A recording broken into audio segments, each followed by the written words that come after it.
আপোনালোকে কৈছে যে গৌৰৱ গগৈৰ পত্নী পাকিস্তানৰ ISIৰ লগত সম্পৰ্ক থকা বুলি মুখ্যমন্ত্ৰীয়ে প্ৰচাৰ কৰি আছে। মই কিন্তু একেলগতে দুটা প্ৰচাৰ কিন্তু মই দেখিছোঁ।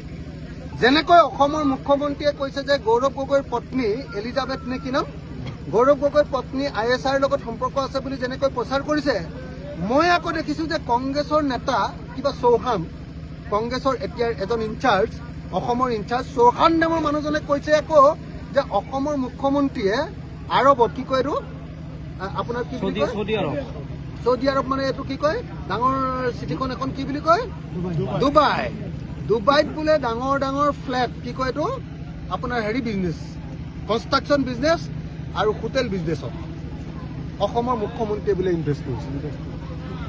মই দুটা একেলগতে শুনিছোঁ। আপোনালোকে সংবাদ মাধ্যমে অকল গৌৰৱ গগৈৰ ৱাইফ ISIৰ এজেণ্ট বুলি কোৱাটোহে শুনিছে। মই একেলগতে দুটা কথা শুনি আছোঁ যে এফালেদি গৌৰৱ গগৈৰ ৱাইফক ISI এজেণ্ট বুলি কোৱা শুনিছোঁ আৰু আনফালেদি আকৌ কংগ্ৰেছৰ পৰা অভিযোগ তোলা শুনিছোঁ যে অসমৰ মুখ্যমন্ত্ৰীজনে বোলে কি কয় এডোখৰ ঠাই কি বুলি কয়, ডুবাইত বোলে ডাঙৰ এপাৰ্টমেণ্ট বনাইছে, ডাঙৰ কি কয় আপোনাৰ হাউচিং বিজনেছত বোলে টকা খটুৱাইছে আৰু হোটেল বিজনেছত বোলে টকা খটুৱাইছে, এই বুলি মই শুনিছোঁ দেই। গতিকে দুইটা বিদেশৰ লগত জড়িত, এটা পাকিস্তানৰ লগত জড়িত, আনটো অভিযোগ আকৌ ডুবাইৰ লগত জড়িত। গতিকে একেলগতে দুইটাৰ তদন্ত হওক। গৌৰৱ গগৈৰ পত্নী ISIৰ লগত সম্পৰ্ক আছেনে নাই এইটো CBI তদন্ত হওক, আৰু অসমৰ মুখ্যমন্ত্ৰীয়ে ডুবাইত হোটেল বিজনেছ কৰিছে নে নাই, অসমৰ টকা নি হোটেল কিনিছে নেকি, অসমৰ মুখ্যমন্ত্ৰীয়ে ডুবাইত আচলতে এপাৰ্টমেণ্টৰ বিজনেছ বিল্ডিং বনাইছে নেকি, তাৰো বিজনেছ কৰিছে নেকি, এই দুইটাৰে তদন্ত হওক। এই দুইটা তদন্ত একেলগতে CBI তদন্ত দিয়াৰ ব্যৱস্থা গ্ৰহণ কৰক, তেতিয়াহে আমি মানিম। নহ'লে অকল গৌৰৱ গগৈৰ বিষয়ে, গৌৰৱ গগৈৰ পত্নীৰ বিষয়ে কৈ থাকিলে নহ'ব। দুটা কথা একেলগতে শুনিছোঁ আৰু দুইটা কথাই একেলগতে তদন্ত হওক। গৌৰৱ গগৈৰ পত্নী যদি ISIৰ লগত সম্পৰ্ক আছে ইমিডিয়েটলি গ্ৰেপ্তাৰ কৰিবৰ কাৰণে তদন্ত ঘোষণা কৰি দিয়ক।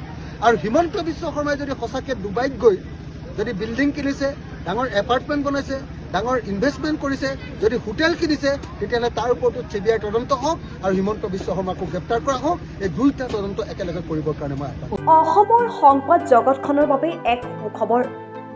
নৰূপ নসাজেৰে প্ৰায় 30 বছৰীয়া অভিজ্ঞতা পুষ্ট সাপ্তাহিক কবচ পুনৰ এবাৰ ৰাজ্যৰ মাজলৈ।